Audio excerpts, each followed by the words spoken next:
करके कहा कि मैं ले जाके रहूंगा।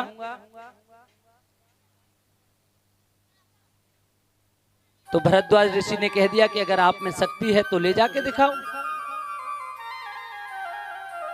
युद्धाजित अपने मंत्रियों से मंत्रणा करने लगा कि क्या इन ऋषि के यहां पर इस प्रकार का कार्य करना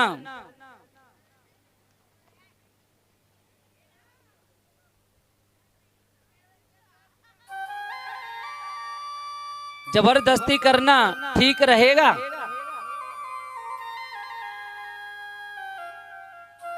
तब उनके मंत्री कहने लगे कि महाराज एक समय की बात है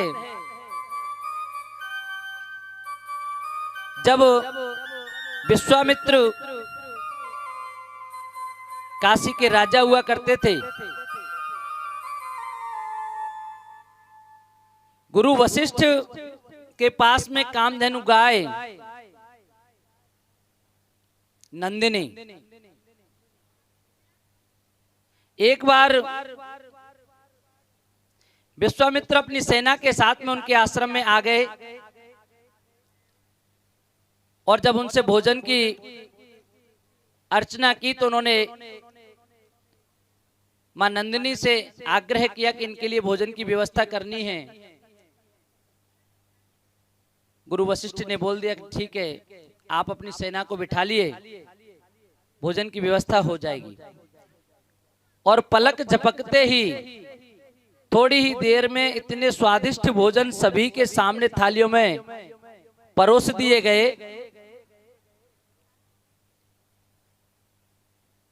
इतनी अच्छी व्यवस्था को देखकर के विश्वामित्र कहने लगे कि मैं एक प्रदेश, एक राज्य चलाने वाला राजा हूं, मेरे पास में इस प्रकार की व्यवस्था होनी चाहिए जिससे मेरी प्रजा भूखी न रहे। एक साधु के आश्रम में ये गाय क्या कर रही है? गुरु वशिष्ठ से उन्होंने अनुरोध किया कि आप इस गाय को मुझे दे दीजिए। वशिष्ठ कहने लगे कि ये इससे हम बहुत प्रेम करते हैं और इसे तो मैं आपको नहीं दे सकता। तब उन्होंने कहा कि मैं युद्ध करके आपसे ले जाऊंगा। तो उन्होंने नंदिनी के सामने हाथ जोड़ करके विश्वामित्र कहने लगे कि मां, हम आपको देना नहीं चाहते, लेकिन ये जबरदस्ती करना चाहते हैं। क्या आप जाना चाहती हो?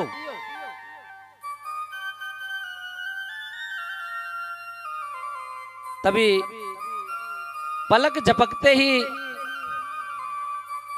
विश्वामित्र की संपूर्ण सेना का संहार मां नंदिनी ने थोड़ी देर में ही पूरी की पूरी सेना तबाह कर दी।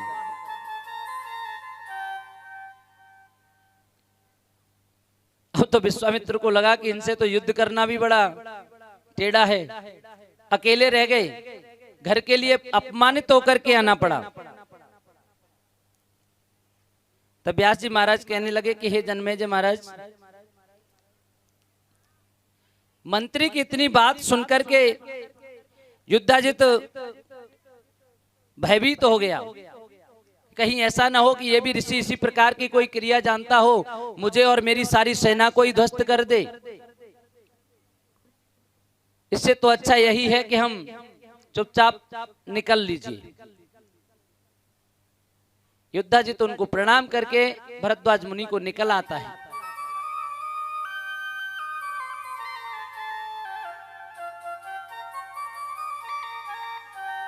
जब सुदर्शन की उम्र 12 वर्ष हुई, यज्ञोपवीत संस्कार किया गया और उसी समय किसी मुनि कुमार ने उनको क्लीब नाम से पुकारा। और इस क्लीब नाम में से एकाक्षर क्ली शब्द को सुदर्शन ने ग्रहण कर लिया और बाद में अनुस्वार लगाते हुए क्लीम शब्द का जप करते हुए उसको हृदयागम्य कर लिया। उसी का अनुसरण करते हुए माँ देवी का, आदि शक्ति पराम्बा पराशक्ति का स्मरण किया करते थे, जिससे दिनों दिन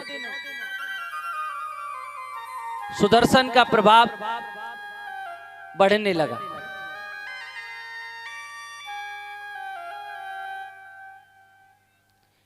इस मंत्र को, जो कि किसी छंद का नहीं है, छंद विहीन मंत्र है, एकाक्षर मंत्र क्लीम, इसका प्रभाव जो कि स्वयं सुदर्शन को भी नहीं मालूम था कि इसका क्या प्रभाव है, केवल हृदय गम्य कर लिया। और मां भगवती की अनुकंपा से ये धनुर्वेद, नीति शास्त्र आदि सबको विधिवत रूप से शिक्षित बहुत कम समय में पूर्ण रूपेण इसके ज्ञाता हो गई। उसी मंत्र के सम्यक अभ्यास करने से मां देवी की अनुकंपा प्रत्येक प्राणी पर होती है। एक बार मां देवी भगवती ने सुदर्शन को दर्शन दिए। उस समय वे लाल कपड़े पहने हुए अष्टभुजाधारी, आभूषणों से सुशोभित, एक वर्ण की, गरुड़ के वाहन पर विराजमान वैष्णवी ऐसी मां को देख करके सुदर्शन के मुखमंडल पर बड़ी ही प्रसन्नता छा गई।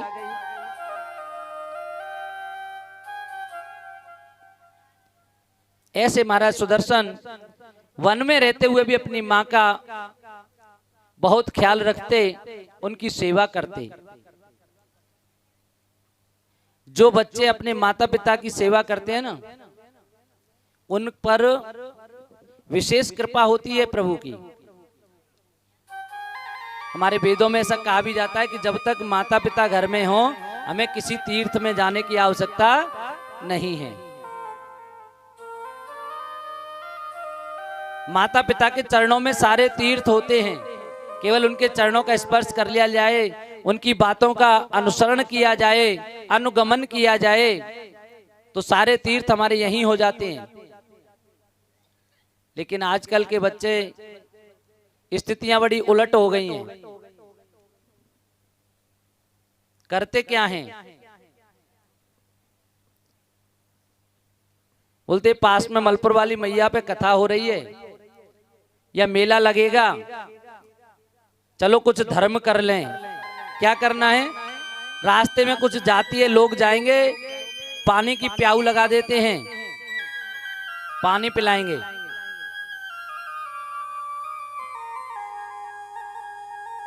घर से मोटरसाइकिल स्टार्ट करके जैसे ही निकलने को हुआ, पिताजी ने कहा बेटा जरा रुक तो, कहां जा रहा है? मुझे एक गिलास पानी लाके दे दे अंदर से, फिर चले जाना। और बालक उसी समय अपनी मां को आवाज लगाता है, मम्मी पिताजी को पानी दे दो, मैं वहां प्याऊ लगी है उस पर पानी पिलाने जा रहा हूं। बाप को एक गिलास पानी नहीं पिला सकता है, वो प्याऊ लगाने जा रहा है। कैसे ऐसे बच्चों का उद्धार होगा? अरे पानी पिलाना है, पहले बाप को एक गिलास पानी पिला दो, उसके बाद आपकी प्याऊ वैसे ही लग जाएगी। बोलो श्री राधे। केवल दिखावा करने से कुछ नहीं है, कुछ कर्म ऐसे भी किए जाएं जो वास्तव में हमारे लिए करने योग्य हैं। घर में माता पिता बीमार पड़े हैं, 2-2 रुपए की टैबलेट के लिए, गोली के लिए बार बार कहते हैं, बाजार में जाकर के 50 रुपए यूं खर्च करके आ जाते अपने शौक पर, 2 रुपए की टैबलेट ला करके नहीं देते हैं। पैसे नहीं रहे और अपने शौक सारे पूरे हो रहे हैं। तीर्थ स्थलों पे भाग भाग के चप्पलें घिस दी, कहीं वैष्णो देवी जा रहे हैं, कभी केदारनाथ जा रहे हैं, और मम्मी पापा घर में वो बेचारे गेहूं काट रहे हैं। कभी उनका साथ नहीं दिया कि दो पूरा उठा करके गेहूं इकट्ठा करने भी चलें और वहां वृंदावन जा रहे हैं, चलो परिक्रमा करके आ जाएं। ऐसी परिक्रमा का कोई लाभ नहीं है। या तो सब परिवार, पूरा परिवार माता पिता के साथ में जा रहे हो तो ज्यादा ठीक है, अन्यथा ऐसे किसी भी कर्म से या ऐसे किसी भी धार्मिक स्थल पर जाने से कोई लाभ नहीं मिलता।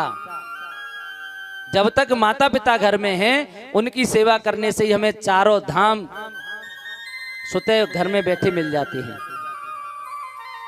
बोलो जय माता दी, जोर से बोलिए जय माता दी।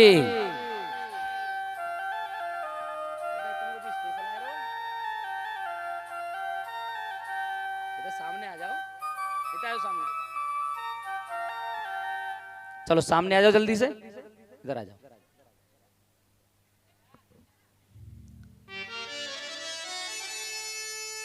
सुदर्शन महाराज मां भगवती की अनुकंपा से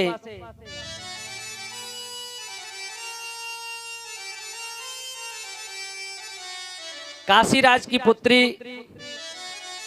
शशिकला,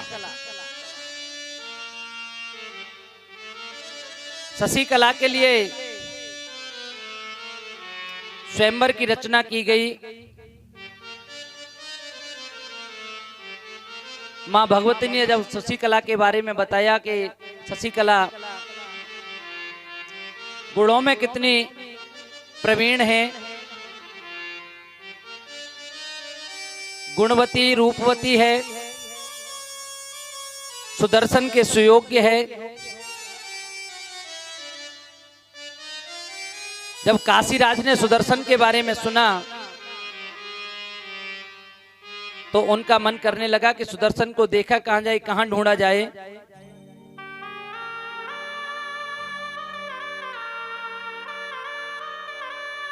और शशिकला ने जब सुदर्शन के बारे में सुन लिया तो उसने मन ही मन में सुदर्शन को ही अपना पति मान लिया।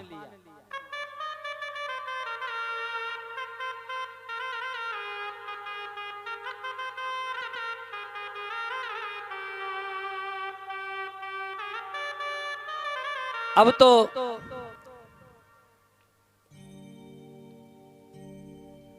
शशिकला के लिए जब स्वयंवर की व्यवस्था की गई और शशिकला अपने पिता से कह रही कि हे पिताजी, मैं राजकुमार सुदर्शन को अपना पति मान चुकी हूं।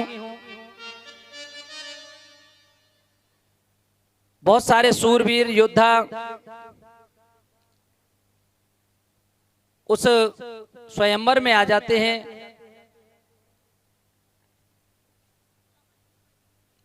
काशीराज कहने लगे कि बेटी, जिस बालक को जंगल में रहना पड़ रहा हो, जिसके पास में न धन है न संपत्ति है और ना ही वो ऐसा कोई सूरवीर योद्धा है, ऐसे बालक का तुमने वर्ण कर लिया है। यहां पर एक से एक राजा लोग आए हुए हैं, इन राजाओं में से किसी भी योद्धा का तुम चयन कर सकती हो।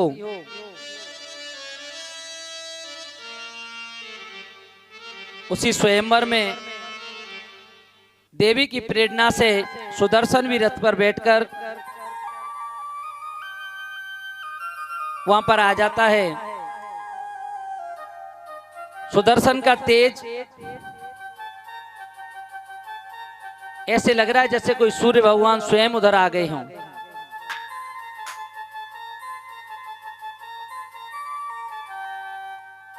शशिकला अपनी सखियों के साथ में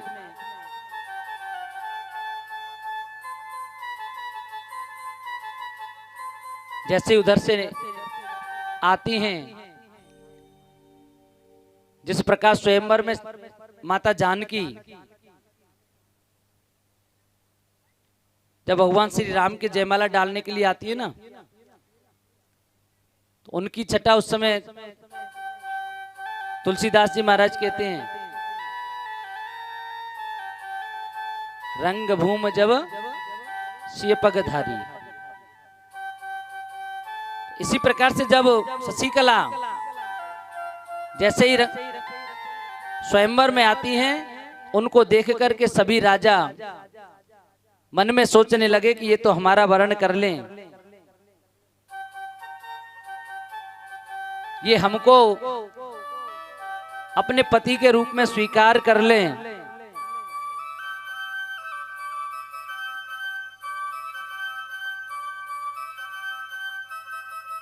लेकिन शशिकला जिसको अपने मन से पति मान चुकी है, वो किसी दूसरे को कहां देखने वाली थी।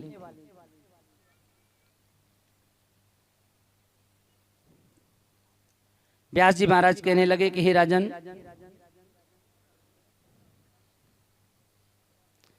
जब सुदर्शन को इस स्वयंवर के बारे में पता चला था, तभी उनकी माता ने देखा कि सुदर्शन भी वहां जाने की तैयारी कर रहा है, तो उनको बड़ा कष्ट होने लगा कि वहां तो बड़े बड़े राजा आएंगे, कभी वहां युद्ध छिड़ गया, हो सकता है योद्धाजित भी वहां पर आ जाए और इसको देख ले, अकेला पाकर के कहीं मार न दे।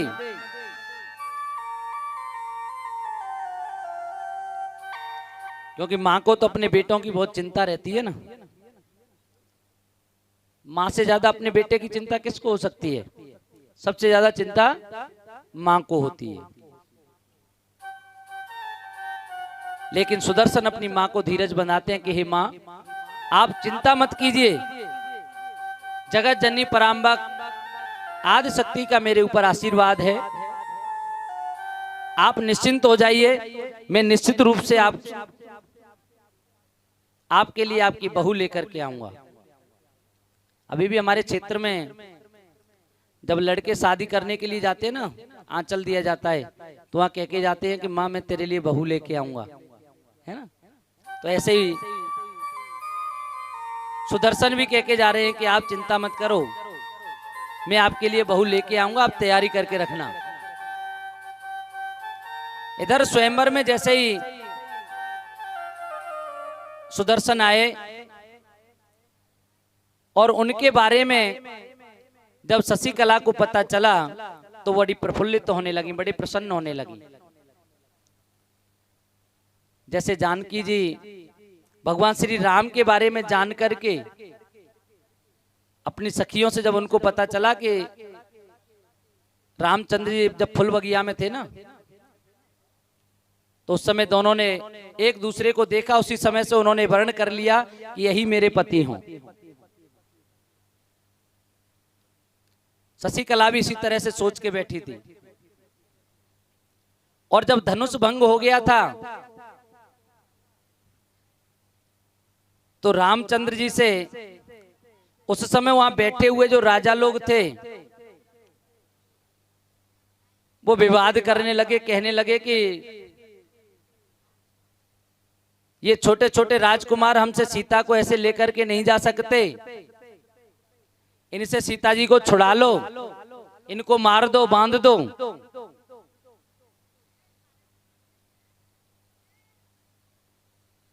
तुलसीदास जी महाराज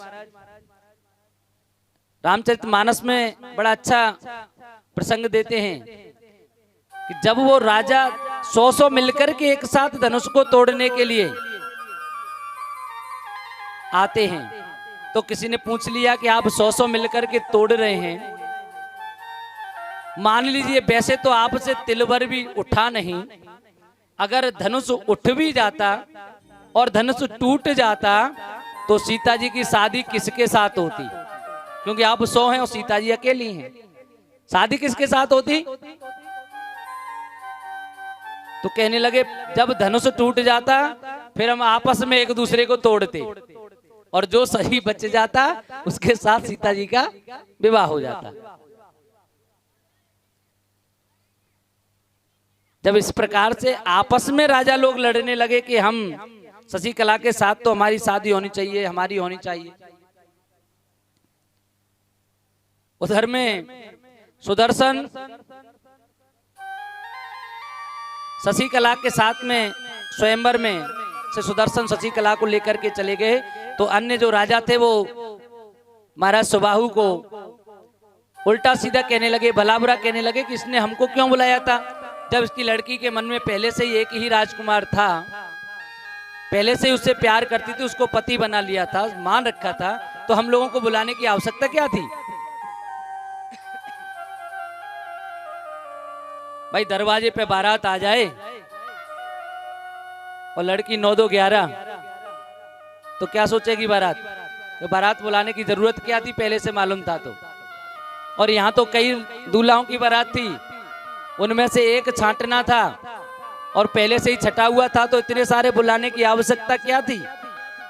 तो आपस में ही विवाद करने लगे, राजा से लड़ने लगे।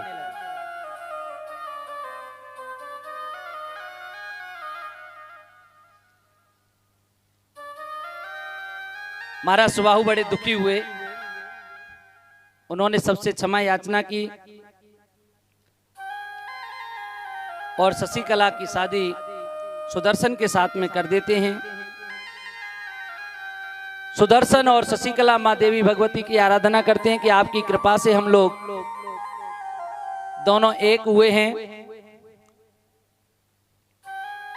नमो देव्ये जगद्धात्रे शिवाय सततम नमः,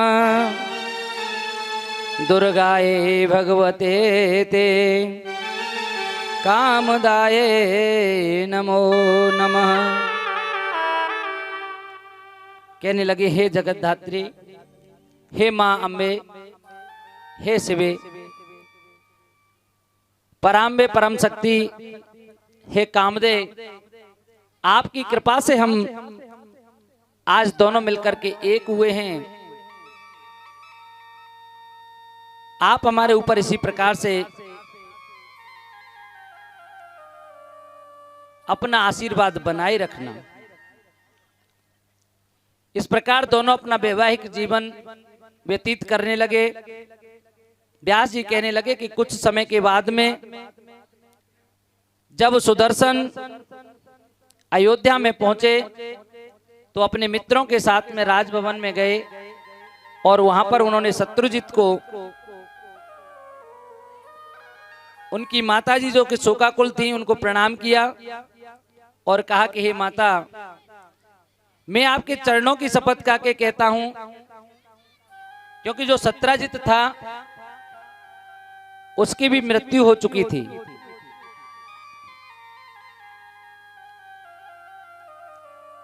और उधर लीलावती को यह लग रहा था कि शायद युद्ध में मेरे पुत्र और उनके पिता युद्धाजित दोनों को सुदर्शन ने मार दिया है। लेकिन जब सुदर्शन ने उनको सांत्वना दी और सौगंध का के कहा कि मैंने आपके पिता और पुत्र को नहीं मारा है, मां भगवती ने ही उनका रणभूमि में संहार किया है, इसमें मेरा कोई अपराध नहीं है, और जो होनी थी वो तो होके रहती है,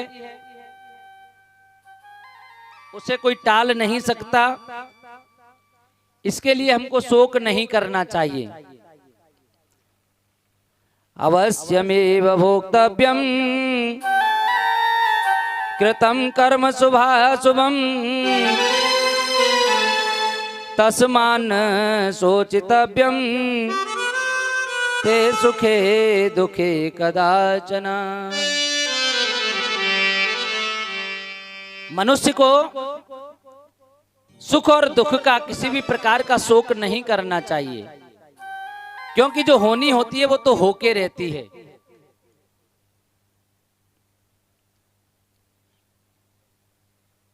जो होनी है वो तो होके रहती है। कहीं वशिष्ठ भावई प्रबल, जो भी होने होगा, जो समय जो जिस समय जो कराता है वो होना, जो होना है जिस क्षण जिस पल पर होना है वो उसी समय होके रहता है।